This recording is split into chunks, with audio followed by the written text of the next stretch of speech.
Anis.Khan cakap sebab filem Thai kelakar ai. Kelakar. Ya Allah. Susah sangat ke nak tulis nombor 2, Anis.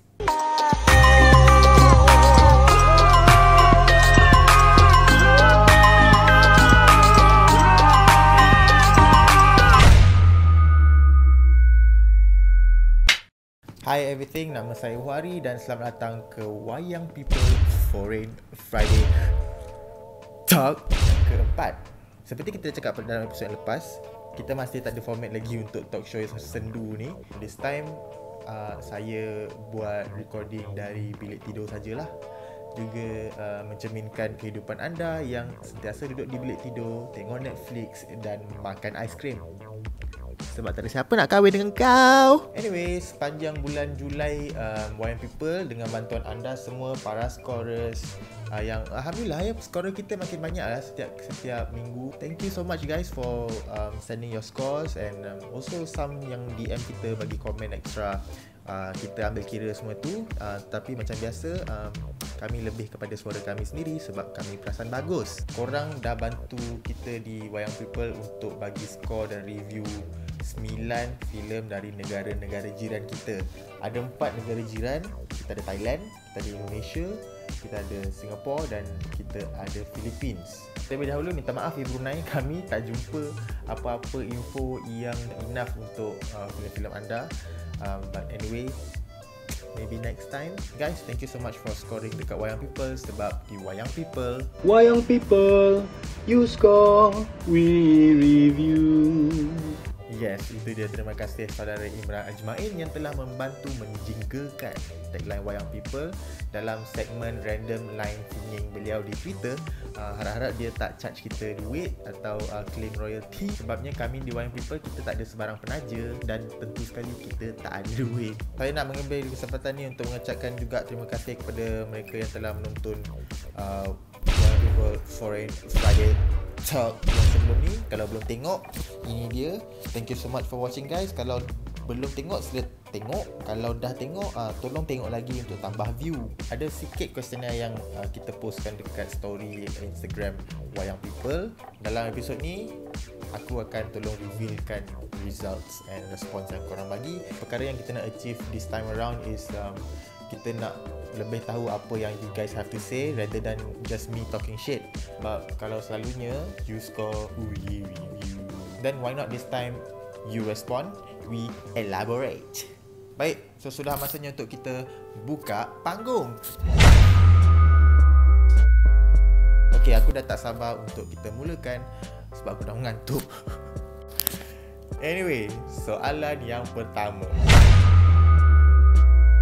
filem negara mana yang paling menghiburkan? Okay, let's see the result. Korang setuju? Oh, okay, ini dia result dia. Paling menghiburkan menurut anda adalah Thailand dengan 67 votes. Lepas tu diikuti Indonesia 35, Philippines 4, Singapore 2. Films tu memang personally aku pun a big fan of. Tapi at least lah kita nak tahu, bila kita cakap pasal entertaining is a big word, tapi at least kita nak tahu apa sebenarnya indikator untuk entertaining atau menghiburkan ni. Okay, here are your response. Zulfikar Richard cakap matured plot. Afiat Suhardi, dia obsessed dengan Byfern sekarang. Byfern ni is actress yang berlakon cerita 90s, Back to the 90s, dengan yang recently kita review Friendzone. Okay, Ezad 7 pun cakap pasal feel. Ria Zufaki cakap sebab saya orang Siam. Okay kap. Aileen Virgo Biru cakap all out. Cakap filem Thai ni all out. Kalau komedi, sangat kelakar. Kalau seram, sangat seram. Again, Farizli __ pun cakap benda yang sama. Genre komedi dia kau kasih komedi. Kalau action, buat betul-betul action. Anis Nur Akmal cakap emosi sampai. Aifah Hazwani cakap feel. So again, about emosi. Oh, tapi dia tambah kat sini, rasa dekat di hati, eye candy. Anis.Khan cakap sebab filem Thai kelakar ai. Kelakar. Ya Allah. Susah sangat ke nak tulis nombor 2, Anis. Nombor 2 lagi senang nak tulis daripada I. Lepas tu I lagi. masing-masing mostly mention on emosi atau comedy. This is interesting sebab entertaining is a big word and has a lot of meanings, but your response has indirectly indicated and set the scope that Thai films are specialised in comedy and emotional films. Lepas tu komedi Thai ni dia memang tak boleh buat bincang lah, aku rasa. Sebab dia memang tak malu nak tunjuk lawak-lawak kampung dia. Sebab even though dia tahu filem ni nak pergi international, dia memang tak let go of dia punya lawak kampung dia. Pride of their own culture and identity. So dia tak perlu tone down or dumb down dia punya joke dia. Instead, what you end up doing is to actually do some homework untuk kau faham apa situasi sebenar dia. And that is very noble, my friend. It's very noble. Seperti dikatakan oleh Alif Diarzak ni, Alif Zr ni, even negara jiran, we still can learn a lot of their people and culture and fresh comedy. So I guess dia actually support this claim lah. And that's great. That's great. Okay, soalan yang kedua pula berbunyi, okay, negara mana yang mempunyai visual paling menarik? And jom kita tengok dia punya keputusan dia. Oh yes, itu dia. Indonesia 57 at number 1. Diikuti Thailand 37 votes, Singapore 11, Philippines 2. So actually visual paling menarik, korang agree yang it's Indonesia. Dalam response, a lot of you guys mention pasal why filem Indonesia digemari. Ezat Saibun cakap camera shots dan cinematography. Anis.Khan pun pelakon dengan cinematography dia orang superb. Mimi Ba pun cakap they're really proud of their culture and language. Their film boasts crazy amazing cinematography. M Reza 07 cakap mention about Pak Yayan Ruhian, Iko Uwais dan Joe Taslim. Yeah, all these people yang memang dah go for international kan. And also yes, ada one thing saya tertarik dengan ni. Afiat Suwardi is a fellow wayang people person. Dia cakap filem Indonesia best sebab dia 10 tahun kehadapan dari filem Malaysia, dan sebab itulah pelakon Indonesia ramai pergi Hollywood. So untuk penjelaskan sikit apa yang dia maksudkan dengan 10 tahun kehadapan tu, aku nak share lah satu voice note yang Afiat Suwardi telah bagi untuk elaborate sikit pasal remarks dia. So kita dengar. Ya, Assalamualaikum kepada saudara Huari yang berada di studio. Jadi menyambung kepada pernyataan saya di Instagram, saya nak buat pembetulan sedikit lah, sebab saya rasa mungkin 12 ataupun 15 tahun filem-filem Indonesia yang 10 tahun lepas, contoh macam The Raid macam tu kan, The Raid 2011, aku tak rasa Malaysia sudah mencapai lah tahap movie yang macam The Raid ni. The Raid ni adalah movie yang telah mendapat pujian semua orang di seluruh dunia. Dan contoh pelakon macam Iko Uwais, Yayan, Cecep ke Cecep, tak tahulah, Cinta Laura. And yang terbaru Joe Taslim, dia berlakon Mortal Kombat jadi Sub-Zero. Tapi aku rasa kat Malaysia ni sebenarnya adalah masalah yang utama dia adalah mindset penonton filem di Malaysia lah. Sebab movie contoh macam 2018, 2019 kan, movie Malaysia banyak je bagus-bagus, Fly By Night lah, apa semua, Want to Jaga lah. Tapi orang tak kita wayang. Movie-movie yang bagus kat Malaysia yang nak keluar ni kebanyakannya tak banyak promosi dan ramai orang tak tahu. Dan orang kena tahulah supaya orang boleh beli tiket wayang, betul tak? Dan bila dapat duit boleh buat budget untuk next movie kan. Atau bila makin banyak duit, movie lagi banyak bagus. So kepada penonton-penonton video Foreign Friday Talk ni, tolonglah tengok wayang cerita Melayu. Janganlah tengok komedi seram je. Tengok cerita-cerita yang bagus-bagus je. Sekian, terima kasih lah. Kita kembali kepada saudara Huari di Konti, studio rumah beliau. Assalamualaikum. Moving on to soalan yang nombor 3 yang berbunyi,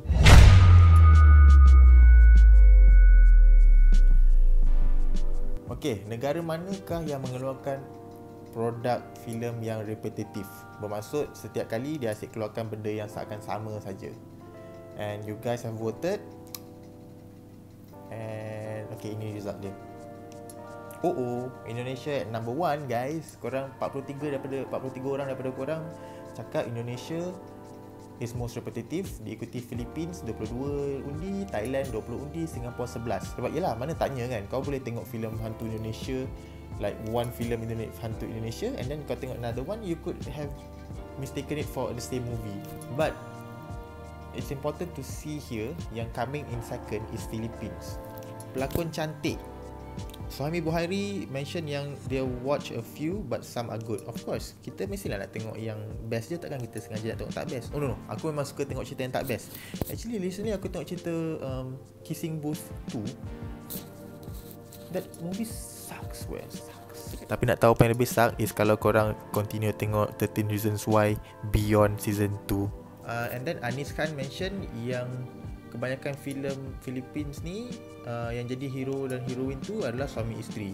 And then Mimi Ba pun cakap pasal actors. They have really great talents. Even if the plots are shitty, the acting are top notch. Betul juga.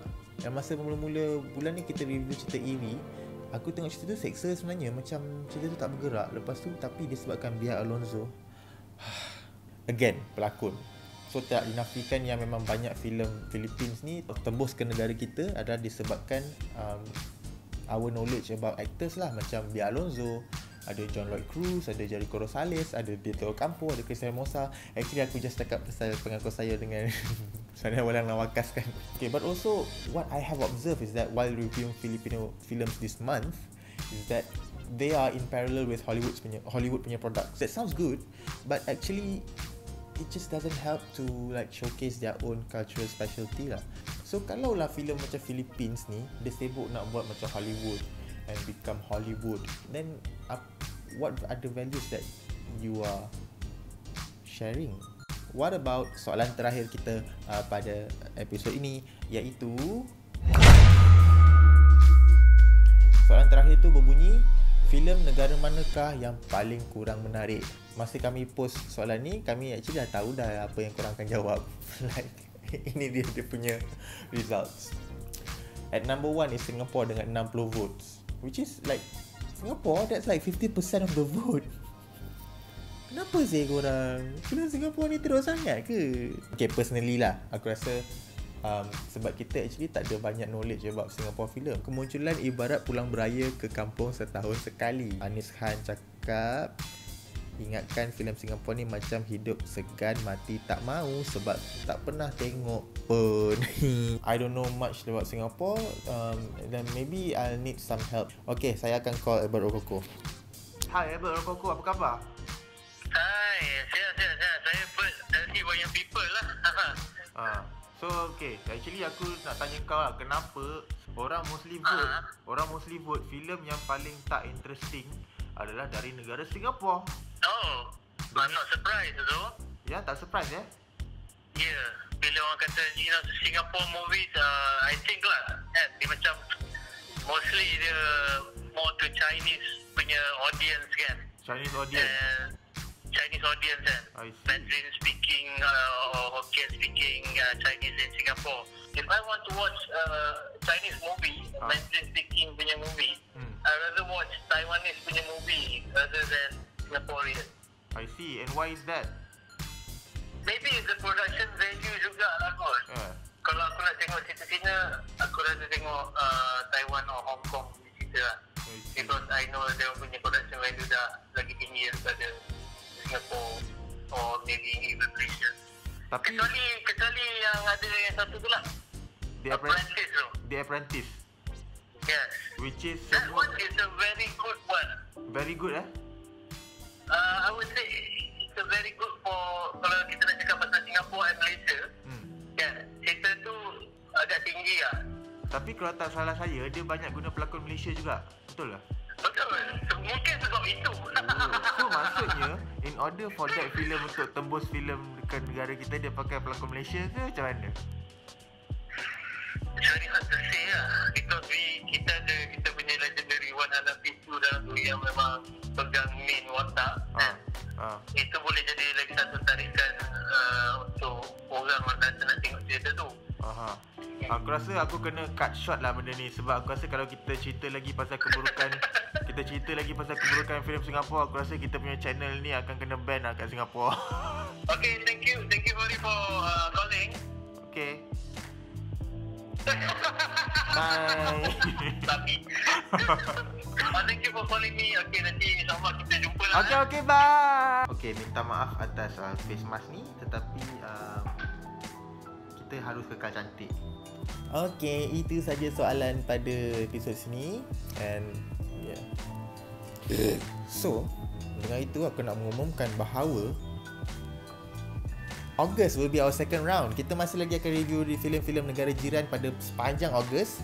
Tetapi at this time kita akan lihat macam mana filem-filem tempatan kita berbeza dengan negara-negara itu, dan kita akan start comparing. So guys, jangan lupa setiap Jumaat bermula pada minggu ini, korang boleh start score filem-filem negara jiran kita. Sebab di Wayang People, you score, we review. Okay, see you guys next month dengan Wayang People Foreign Friday episode 5. And saya Huari, and I'm gonna get the hell out of here.